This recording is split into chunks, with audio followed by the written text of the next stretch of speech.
Semana difícil seguramente en los mercados. Hay que concentrarse en las cosas que uno puede controlar. La guerra en Ucrania y la política monetaria de los bancos centrales están fuera de nuestro control. No podemos evitar que los bancos centrales suban los tipos de interés o que Vladimir Putin saque a pasear hoy sus tanques en la Plaza Roja del Kremlin, pero sí podemos evitar que invadan nuestras carteras y que los tipos de interés se coman todas las plusvalías que hayamos ido logrando a lo largo de los últimos años. De eso se ocupa por nosotros siempre un asesor financiero y nosotros buscamos ponernos siempre en las mejores manos. José María Luna, de Luna Sevilla Asesores Patrimoniales. ¿Qué tal? ¿Cómo estás? Muy buenas tardes.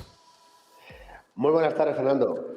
Bueno, tiene toda la pinta de que la tormenta va a continuar en los mercados. Ojalá me equivoque, pero parece que no. Sobre todo viendo la apertura hoy, la preapertura en Wall Street, que va a ser también terrorífica. La tormenta va a continuar. Conviene que cuando sale la tormenta, cuando hay tormenta, que tengamos el paraguas a mano, que tomemos conciencia de que algo está ocurriendo y que no es una situación muy temporal, sino que va a persistir entre nosotros. A la volatilidad inherente a los distintos activos financieros, a los mercados de capitales, sobre todo se le ha ido incrementando ya no solo el conflicto bélico, que ha acelerado sobre todo lo que es el problema en cuanto a tensiones geopolíticas y, por supuesto, una inflación más elevada, sino sobre todo algo ha cambiado y es la actuación de los bancos centrales, sobre todo por parte de la Reserva Federal Norteamericana, también, por supuesto, por el Banco de Inglaterra, y me temo que nuestro Banco Central Europeo, aunque mal le pese a más de uno, pues al final va a tomar una posición, no cabe la menor duda, más agresiva de la que en estos momentos quizás se esté descontando, sobre todo viendo la fortaleza del dólar, la debilidad de nuestro euro, y cuando hay fortaleza del dólar y cuando nosotros compramos muchas materias primas en dólares, esto sin duda alguna es inflacionista.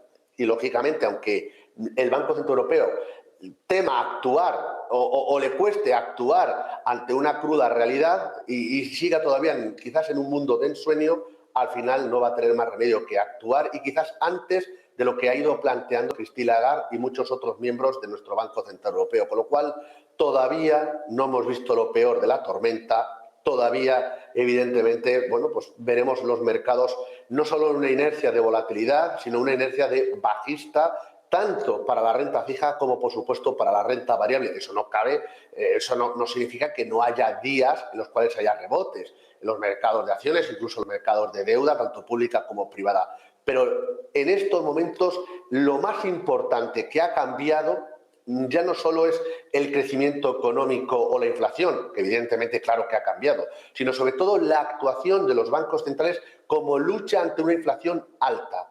Y si antes los bancos centrales nos habían dado mucha fiesta, ahora los propios bancos centrales nos están quitando esa fiesta. Están en una situación de ir por delante del problema que es la inflación, que digo, sobre todo la Reserva Federal Norteamericana, y después de los últimos datos de empleo el viernes, claramente van a ir por ahí, con lo cual hemos visto unas subidas de 0,5, van a quedar más y sobre todo también estará la reducción del propio balance de la Reserva Federal, que eso va a seguir haciendo daño a la renta fija y a la renta variable.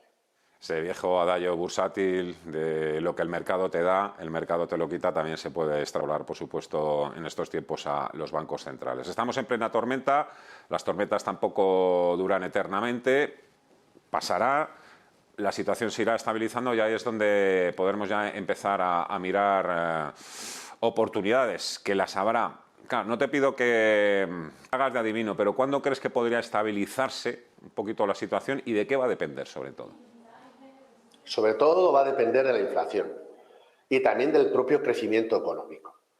Lógicamente, la situación que vive Estados Unidos difiere mucho de la que vive Europa y la de Europa de la que difiere bastante de lo que ocurre en China, por poner un ejemplo. Es decir, hay un desacoplamiento muy claro de actuaciones de los distintos bancos centrales, pero sobre todo por la propia realidad de cada una de las zonas del mundo y también porque unos han actuado más a tiempo y otros les está costando pues más despertar de ese ensoñamiento que comentaba al principio. ¿De qué va a depender? De la inflación.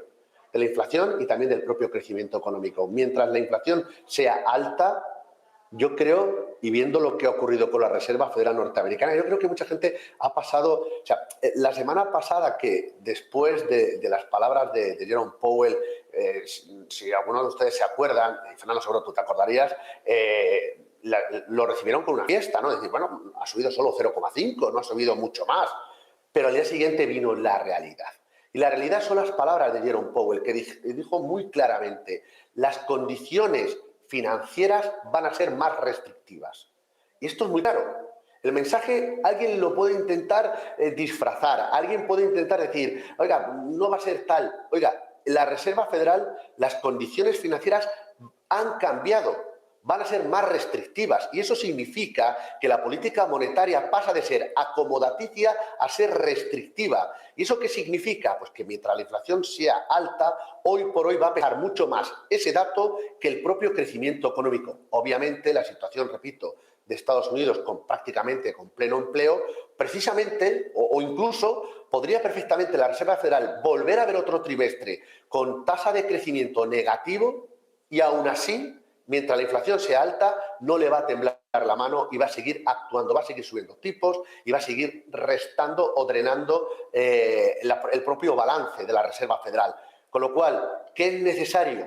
Ver que la inflación se estabiliza e incluso pudiera empezar a descender. Ahí probablemente los tipos de interés, sobre todo del largo plazo, hagan un techo y probablemente eso pueda dar cierto respiro a los mercados de deuda, sobre todo los de más largo plazo, sobre todo la deuda pública, y también a determinados mercados de renta variable. Pero mientras tanto, todavía nos quedan sesiones de este color rojo con el cual se tiñen en estos momentos los activos financieros. El miércoles, recordamos, dato de inflación en Estados Unidos, se prevé una moderación hasta el 8,1%, veremos qué sucede. Mientras tanto, busquemos ideas, oportunidades en el mercado, que siempre las hay. Por ejemplo, hoy en Paso Corto nos traes un fondo de retorno absoluto, que bien están funcionando, claro, los fondos de retorno absoluto en este escenario. Un fondo de retorno absoluto de la casa Lion Trust.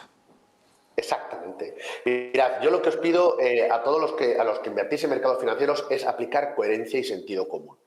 Y la coherencia y sentido común es, en estos momentos, en el corto plazo, posiciones defensivas, apoyarse en la dispersión y la estrategia para más largo plazo, que sea sobre todo apoyarse en la paciencia, en cuándo voy a entrar en activos de riesgo, empezar a marcar o tener el radar aquellos activos. En el corto plazo, paso corto, pues vamos a utilizar un producto de una casa británica, en este caso Lion Trust, a través del producto European Strategy Equity. Me gusta mucho de este producto, bueno, el hecho de que los dos gestores, tanto en este caso James como Samantha, llevan trabajando conjuntamente desde el año 1998 y si miro las tripas del producto, fundamentalmente, si miráramos la ficha del mismo, veremos como posiciones más largas, es decir, compradas como posiciones netas, vamos a ver cómo tiene sector industrial, sector de materias primas, sector financiero, sector de energía, es decir, todo aquello que huele más al value. Liquidez, value, la coherencia, sobre todo cuando los tipos de interés suben y hay desaceleración de la actividad económica. ¿Y qué me gusta? Las posiciones cortas. Lo que hace el fondo en estos momentos es tener una posición corta en índices, neta corta, es decir, que cuando cae la renta variable europea el producto se sabe defender y sobre todo también está corto a través de la tecnología. Claro, esa estrategia y esa cohesión a nivel del equipo de gestores hace que el fondo de inversión, en lo que llevamos de año, invirtiendo en Europa, con esa vocación de retorno absoluto, aunque con una volatilidad alta, lleve más de un 15% de rentabilidad positiva. Esto es un paso corto. Vamos con vista larga. Hoy has escogido un fondo de bolsa global de la casa Allianz. Exacto. Esto es un producto para tenerlo en el radar, ¿de acuerdo? Hemos dicho paso corto, posiciones defensivas. Paso largo, paciencia. Yo me he quedado un poco con esas dos coordenadas. Eso es, sobre todo buscando esa coherencia. Y en esa paciencia busquemos productos de aquellos mercados que mejor lo pudieran hacer cuando encontremos un suelo en la bolsa y sobre todo un techo en los tipos de interés. Recuérdenlo mucho, un techo en los tipos de interés de largo plazo. ¿Quién se va a beneficiar mejor o más rápidamente? La renta variable norteamericana. En este caso he utilizado un producto de renta variable global de la casa Allianz a través de este fondo, del Global Equity Insight, un producto que combina estilos de gestión tanto de value como de growth, pero aquí lo más importante es sobre todo el posicionamiento a nivel geográfico. Mucha renta variable norteamericana, a la cual le acompaña, no cabe la menor duda, también la renta variable británica y de otros países como puede ser Canadá, Australia, etcétera. Y sobre todo a nivel de posicionamiento sectorial, de nuevo, materiales, tecnología, puesto que está cayendo mucho y en algún momento determinado será un buen momento de volver ahí, sector industrial y el sector salud. Con lo cual, un producto para la vista larga, en este caso con estrategia, la posición estratégica a través de Allianz, el paso corto a través de la gestora británica Liontrust. Que para finalizar te pregunto sobre el mercado de renta fija. ¿Un T-Note en Estados Unidos al 3-2% no te convence? Aún no. Aún no. Empieza ya a gustarme, de verdad, Fernando, pero todavía puedes repuntar algo más arriba. Pues tomamos nota. Mercado de renta fija, un fondo de retorno absoluto. Para el paso corto, vista larga, un fondo de bolsa global, Allianz, renta variable, sobre todo con mucho peso en Estados Unidos. José María Luna Sevilla, asesores patrimoniales. Como siempre, muchísimas gracias por las recomendaciones, los consejos. Cuídate mucho, un fuerte abrazo. Adiós. Un fuerte abrazo y buen negocio.